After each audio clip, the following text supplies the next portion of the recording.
Kitab memberi informasi. Alkitab mengadakan transformasi. Mari kita berdoa. Ya Allah yang kudus, kami hendak mendalami Alkitab, membaca Alkitab.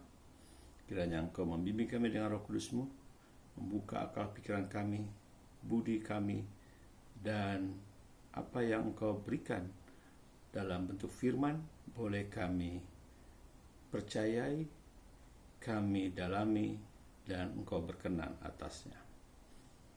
Berfirmanlah ya Tuhan, kami sedia mendengarkannya. Amin. Shalom, selamat siang.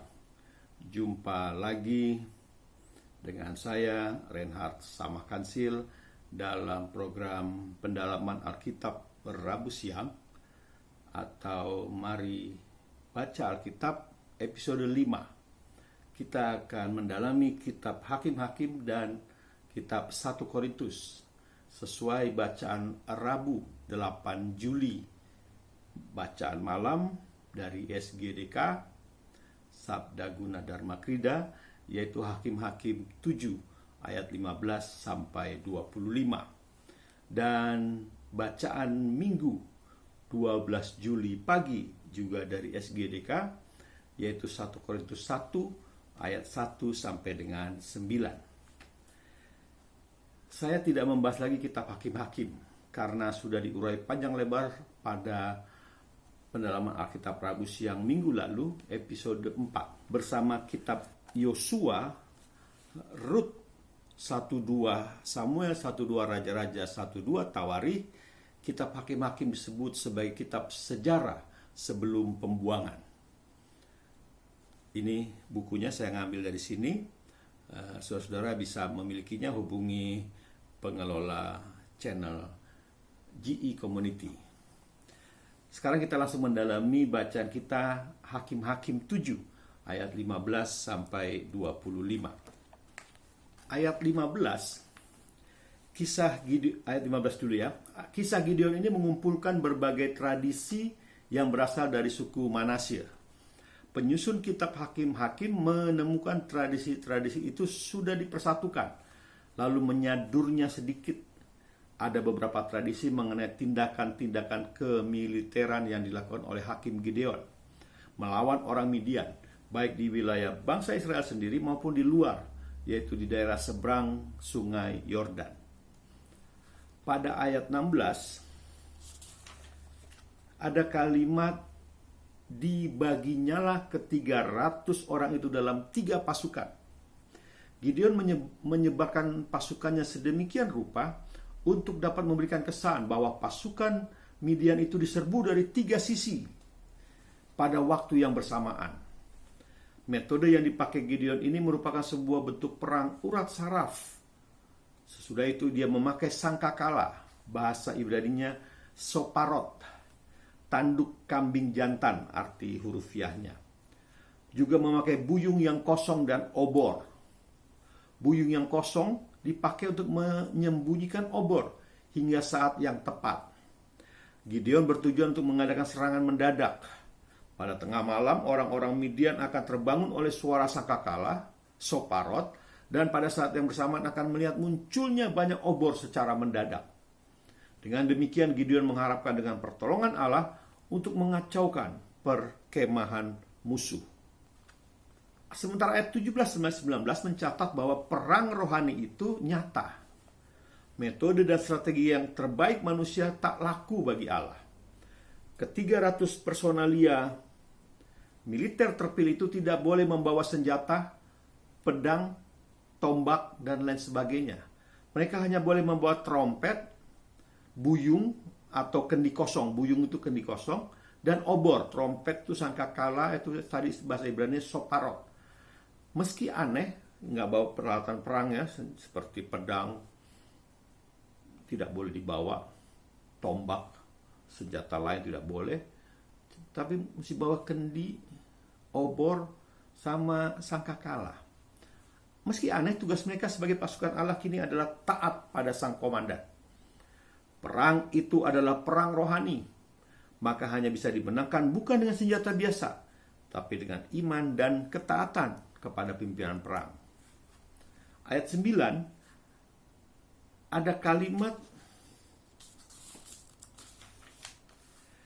pada waktu permulaan giliran jaga tengah malam. Nah, maksud dari kalimat ini adalah malam hari itu dibagi menjadi 3 giliran jaga yang masing-masing terdiri dari 4 jam. Jadi 12 dibagi 3, 4 jam. Dengan giliran pertama dimulai pada jam 6 sore.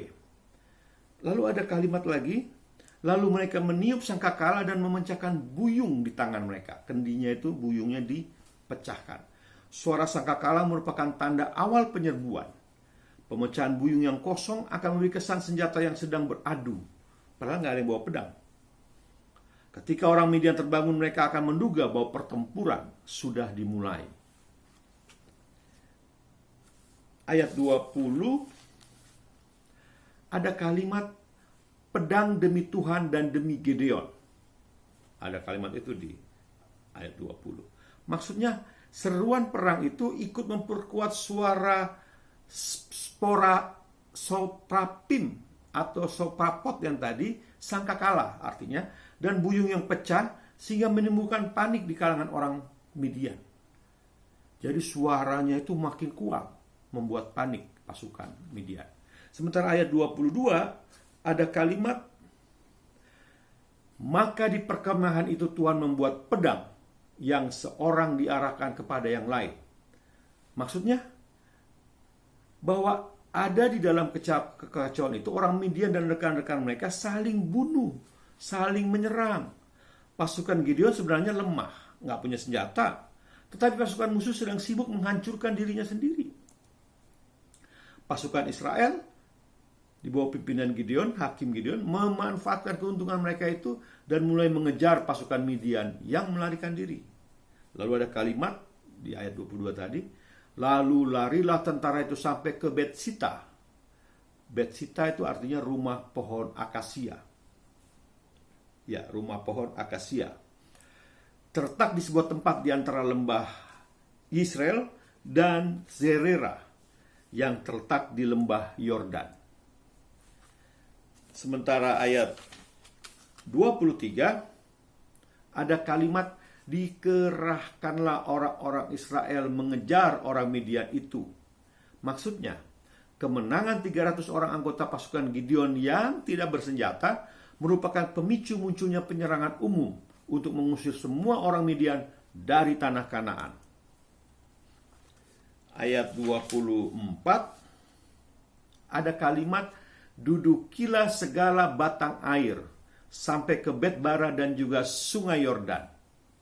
Artinya, Gideon bermaksud untuk memotong semua jalur pelarian sehingga dapat menghancurkan pasukan musuh itu secara menyeluruh. Betbara diduga terletak di dekat Betsean berhadapan dengan Wadi Faraa. Tahun 2013 saya ke tempat-tempat itu. Ayat 25, ayat terakhir, Oreb dibunuh di gunung batu. Oreb dan Zeeb dibunuh dalam tempat pemerasan anggur Zeeb. Itu yang ada dalam kalimat di ayat 25. Kedua nama ini berturut-turut artinya burung gagak dan serigala. Batu Oreb dan Zeeb itu artinya burung gagak dan serigala. Nama diberikan pada tempat tersebut untuk memperingati kemenangan atas raja Midian tersebut. Ada kalimat, mereka membawa kepala Oreb dan kepala Zeeb kepada Gideon, dua raja Midian. Sebagai tanda kemenangan, kepala dua raja Midian itu diserahkan kepada Gideon. Itu ayat 25, ayat terakhir bacaan kita. Usul saya terhadap bahan materi khotbah, saudara-saudara sekalian, mana yang benar? Allah dibatasi oleh sumber daya insani atau sumber daya insani yang tergantung pada Allah? Kalau kasus Gideon, sumber daya insani tergantung pada Allah. Bergantung dan tergantung pada Allah. Kemenangan tergantung pada kepatuhan kepada kehendak Allah. Allah ingin agar para pelayannya tidak menyombongkan kekuatan manusia maupun sarana perang buatan manusia, tapi perang buat dengan senjata rohani. Melaksanakan pekerjaan apapun harus konsisten. Bila orang ingin memetik hasilnya, demikian pun halnya dengan pekerjaan Tuhan. Dalam hal Gideon ini, peperangan selain harus tuntas, juga harus ada tindakan lanjut. Tindak lanjutnya. Justru karena kedua hal itu diabaikanlah, maka orang Israel harus saat itu mengalami banyak masalah dan sengsara. Konflik dengan para musuh Tuhan harus diselesaikan dengan tegas, berpegang pada kebenaran dan perintah Tuhan. Konflik intern dalam umat Tuhan hanya kasih yang dapat mengatasinya. Dengan para musuh Tuhan, dengan tegas, berpegang teguh pada kebenaran. Tapi kalau konflik intern di dalam tubuh gereja, hanya kasih yang dapat mengasihinya, mengatasinya. Demikian pendalaman Alkitab Hakim-Hakim 7 ayat 15-25. Sekarang kita akan mendalami bacaan hari Minggu, yaitu 1 Korintus 1 ayat 1 sampai dengan 9. Ini saya juga menulis bukunya untuk penjelasan dan tafsir 1-2 Korintus. Saya mengambilnya dari sini, bahan pendalaman Alkitab kita pada siang hari ini. Bisa dimiliki menghubungi pengelola channel GE Community. Sebelum kita membahas bacaan 1 Korintus 1 ayat 1 sampai 9, kita bahas dulu perjanjian baru dan latar belakang kitab 1 Korintus. Bab 1 kitab 1 Korintus ini adalah bagian dari perjanjian baru. Ada 27 kitab dalam perjanjian baru. Saya membagi 27 kitab perjanjian baru ini ke dalam 5 bagian. Yang pertama Injil, ini ada 4 kitab. Yang kedua sejarah gereja, ada 1 kitab.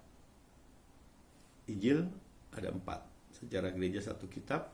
Lalu surat-surat Paulus ada 13 kitab. 1-2 Korintus itu salah satu surat yang nanti kita akan bahas, kita dalami. Yang keempat, surat-surat non-Rasul Paulus. Surat-surat Rasul Paulus ada 13 kitab.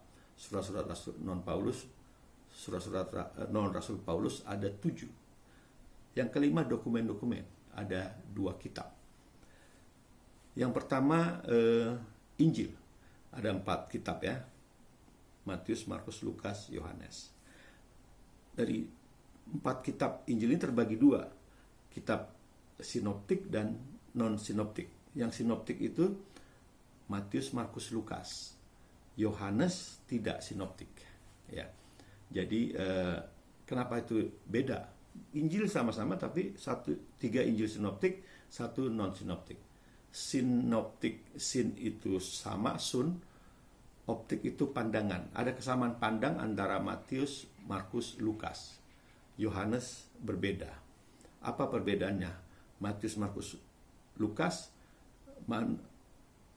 manusia mengatakan Yesus adalah anak Allah.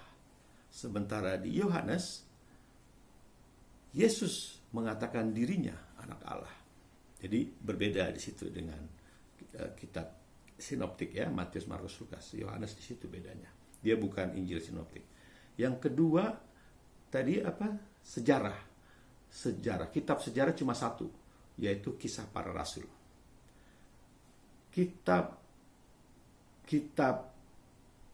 Rasul Paulus, surat-surat Rasul Paulus ada 13.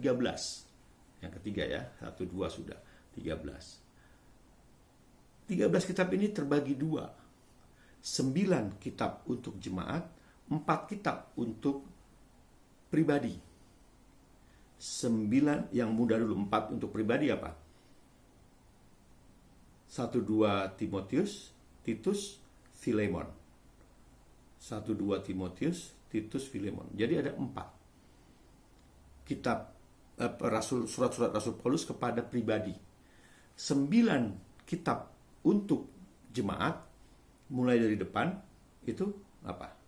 Roma, 1-2 Korintus, Galatia, Efesus, Filipi, Kolose, 1-2 Tesalonika. 9 kitab.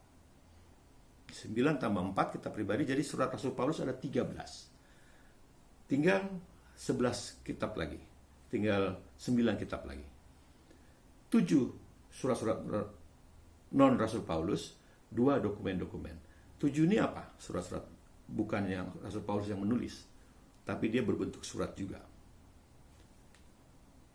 1-2 Petrus, Yakobus, 1-2-3 Yohanes, Yudas. Ada 7 kitab. Yang terakhir 2 dokumen-dokumen yaitu Ibrani dan Wahyu. Lengkap 27 kitab. Dan kita sekarang membahas 1 Korintus. Jadi kitab yang akan kita bahas adalah surat Rasul Paulus kepada jemaat. Kitab 1 Korintus terdiri dari 16 pasal. Bersama dengan Roma, Galatia, Efesus, Filipi, Kolose, 1-2 Tesalonika, Titus, 1-2 Timotius, dan Filemon. Kitab-kitab ini adalah surat-surat Rasul Paulus kepada jemaat dan pribadi. Sekitar tahun 55 Masehi diyakini sebagai waktu penulisan kitab ini. Tema sentral kitab ini adalah masalah-masalah jemaat dan pemecahannya. Korintus sebuah kota kuno di Yunani. Dalam banyak hal merupakan kota metropolitan yang terkemuka pada zaman Paulus. Seperti halnya banyak kota yang makmur,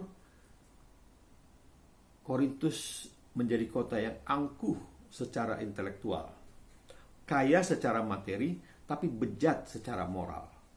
Segala macam dosa merajalela di kota pelabuhan ini, yang terkenal karena perbuatan cabul dan hawa nafsu. Bersama dengan Priscilla dan Aquila dan rombongan rasulinya sendiri, Paulus mendirikan jemaat Korintus itu selama 18 bulan pelayanannya di Korintus. Pada masa perjalanan misinya yang kedua, jemaat di Korintus terdiri dari beberapa orang Yahudi, sedikit saja, tapi kebanyakan adalah orang bukan Yahudi yang dahulu menyembah berhala. Surat 1 Korintus ditulis selama 3 tahun pelayanan Rasul Paulus di Efesus pada waktu perjalanan misinya yang ketiga. Jadi pendiriannya itu pada masa perjalanan misi yang kedua. Surat yang ditujukan yang kita baca pada hari ini itu pada perjalanan misi ketiga. Jadi ada 3 perjalanan misi Rasul Paulus. Berita mengenai masalah-masalah jemaat di Korintus terdengar oleh Paulus di Efesus. Surat ini adalah tanggapan atas berita dan surat yang diterima Paulus dari Korintus. Tujuan penulisan dari kitab 1 Korintus adalah 2 pokok dalam alasan penulisan ini oleh Paulus. Ia menulis surat ini karena 1, untuk membetulkan masalah yang serius dalam jemaat di Korintus yang telah diberitahukan kepadanya ketika dia di Efesus.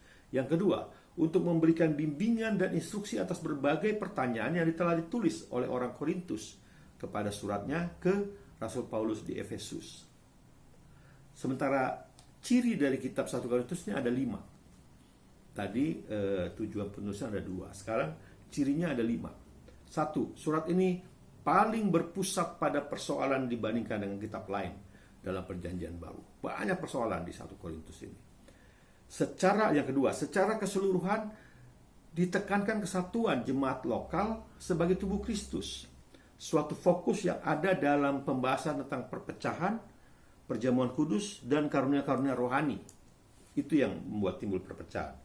Yang ketiga, ciri ketiga, surat ini berisi pengajaran PB yang paling luas mengenai berbagai pokok penting seperti hidup selibat, perkawinan, nikah ulang, perjamuan kudus, berkata-kata dalam bahasa roh, nubuat, karunia rohani dalam perhimpunan bersama, kasih agape, dan kebangkitan tubuh seperti dalam pengakuan iman rasuli.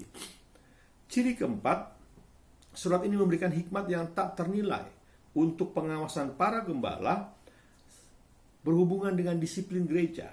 Jadi banyak juga diulas disiplin gereja di 1 Korintus ini. Ciri terakhir, ciri kelima, surat ini menekankan adanya kemungkinan untuk undur dari iman oleh mereka yang berkanjang dalam perilaku yang tidak benar dan tidak berpegang teguh kepada Kristus dengan sungguh-sungguh. Itu tadi latar belakangnya, ciri tujuan penulisan dari kitab 1 Korintus. Sekarang kita masuk pada penjelasan ayat per ayatnya. Ayat 1 kita bacanya adalah pasal 1 ayat 1 sampai 9. Pasal 1 ayat 1 ada kalimat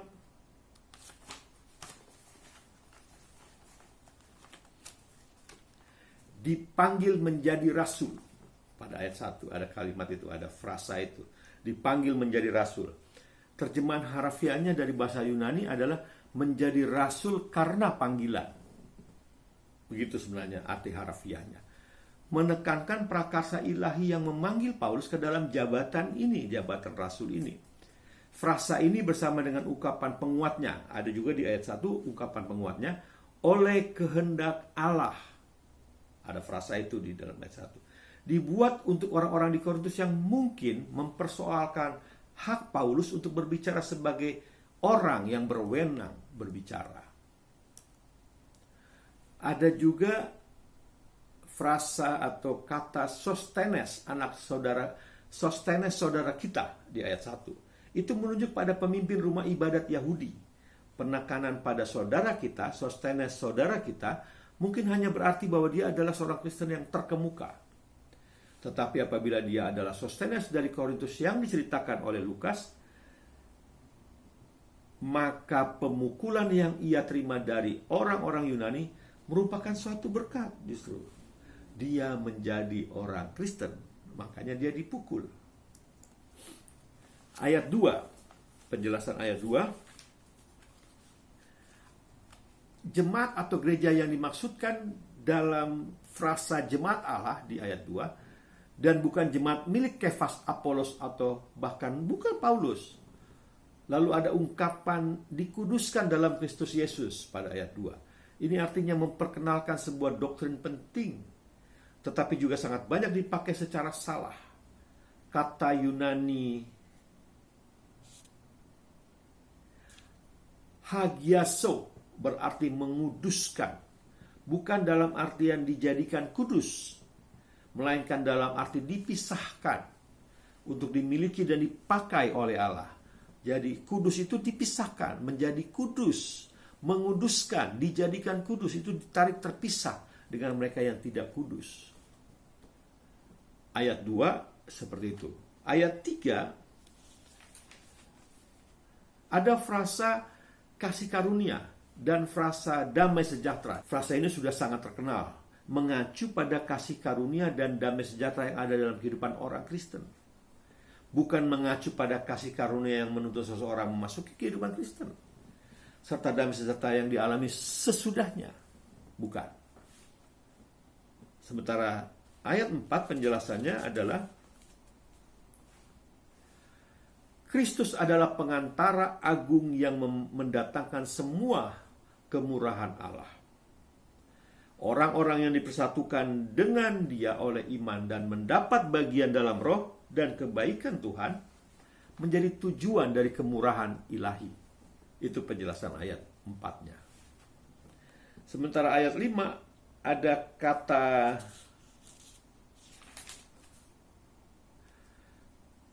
perkataan. Jadi ada kata perkataan di ayat 5. Mungkin ini maksudnya mencakup lebih daripada karunia berkata-kata. Jemaat Korintus memiliki banyak ragam karunia perkataan. Itu penjelasan ayat 5-nya. Sementara penjelasan ayat 6-nya adalah ketika jemaat Korintus diperkaya dengan segala perkataan dan segala pengetahuan, maka pantaslah kalau kepada Allah diberikan pujian yang besar. Khususnya ketika karunia-karunia ini menjadi satu kesaksian atas kebenaran pengajaran Kristen. Menjadi suatu peneguhan atas kesaksian tentang Kristus di antara mereka. Ayat 7, 3 ayat terakhir penjelasannya. Karena anugerah yang melimpah itu, ada kata-kata di ayat 7, mereka tidak kekurangan dalam suatu karunia pun. Itu anak kalimat di dalam ayat 7. Sekalipun kata karisma yang diterjemahkan oleh Lembaga Alkitab Indonesia sebagai karunia memiliki berbagai arti. Di sini tampaknya istilah ini mengacu pada karunia roh dalam pengertian teknis. Menantikan, itu ada kata juga di ayat 7, menantikan, sebuah kata gabungan yang kuat yang artinya menantikan dengan penuh semangat. Menunjukkan sikap orang yang percaya ketika mereka menggunakan karunia roh di dalam melayani Tuhan.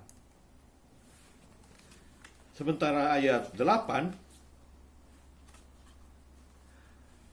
ada kata meneguhkan di ayat 8. Di dalam bahasa Yunani koine merupakan sebuah istilah teknis hukum yang berarti suatu keamanan yang dijamin dengan baik. Mereka memiliki jaminan Allah bahwa mereka akan ada di hadiratnya ketika Kristus datang kembali. Selain itu, di ayat 8 ini ada frasa tak bercacat atau tak bercela. Frasa ini bukan hanya berarti pembebasan, melainkan juga tidak ada tuduhan terhadap seseorang. Itu penjelasan ayat 8. Sementara penjelasan ayat 9, segala sesuatu didasarkan pada kenyataan bahwa, ada frasa ini, Allah adalah setia. Ayat 9, Allah adalah setia. Lalu ada kata persekutuan di ayat 9, terutama mengandung arti memiliki bagian dalam. Persekutuan itu memiliki arti bagian dalam. Kemudian berarti berbagi bersama. Dengan demikian, semua orang percaya memiliki bagian di dalam Kristus, dan oleh karena itu memiliki bagian dalam satu sama lain. Inilah kebenaran yang diungkapkan oleh Rasul Paulus untuk menyerang sikap menggunakan kelompok-kelompok di dalam jemaat Korintus itu. Jadi ada pengelompokan di jemaat Korintus. Serasa tidak asing bagi kita ya. Hari-hari ini juga di gereja banyak pengelompokan. Usul saya, karena sudah 9 ayat dijelaskan, usul saya untuk materi khotbah, awali dengan pertanyaan. Apakah sebenarnya yang membuat gereja dapat bertahan sepanjang zaman? Apakah resep bagi langgengnya persekutuan orang percaya? Mulai dengan pertanyaan itu. Paulus menekankan adanya hubungan yang khas di antara orang-orang percaya yang dipanggil untuk dikuduskan. Semuanya menjadi bersaudara, saling mendengar, karena mereka semuanya mempunyai satu Bapa dan bertuhankan Yesus Kristus yang memiliki kuasa, semua kuasa dari Allah Bapa. Kini landasan relasi antara Paulus dan Sostenes di dalam bacaan kita yang datang bersamanya dengan para pembacanya telah diletakkan. Keterikatan di antara mereka semua tercipta karena berada dalam satu rumah tangga rohani dengan damai sejahtera yang melingkupinya. Paulus mengingatkan jemaat bahwa sebagai orang yang berutang kepada Yesus Kristus karena anugerah keselamatan kekalnya, ucapan syukur merupakan hal vital dan tidak boleh terputus dalam kehidupan jemaat. Imbauan Paulus ini didasarkan pada dua hal. Yang pertama, jemaat memiliki kemampuan untuk saling bersaksi tentang Kristus. Yang kedua, dalam masa penantian kedatangan Kristus kembali, iman jemaat tidak akan terombang-ambing sehingga jemaat dapat memelihara kehidupan yang bersih dan tidak bercelah. Paulus yakin dan optimis karena kesetiaan Allah memungkinkan hal itu terjadi. Akhiri khotbah dengan pertanyaan. Apakah sumbangan kita untuk menjadikan jemaat yang di dalamnya kita tergabung suatu persekutuan yang lestari? Saya ulangi. Akhiri khotbah dengan pertanyaan. Apakah semangat kita untuk menjadikan jemaat yang di dalamnya kita tergabung sebagai suatu persekutuan yang lestari? Itu. Demikian pendalaman Alkitab Rabu siang episode 5. Buku-buku ini bisa dimiliki, hubungi pengelola channel GE Community ini. Selamat berkhotbah, mari kita berdoa. Terima kasih Bapa dalam surga, kami sudah mendalami kitab Hakim-Hakim dan 1 Korintus, dan masing-masing penjelasan ayat untuk kami bawakan dalam khotbah di minggu depan. Kami hendak melanjutkan hari ini dalam masing-masing tugas dan tanggung jawab kami. Mohon Engkau beserta dengan kami, menuntun langkah kami. Ampuni dosa dan salah kami, dengar dan sauti doa kami. Dalam nama Yesus kami berdoa. Amin.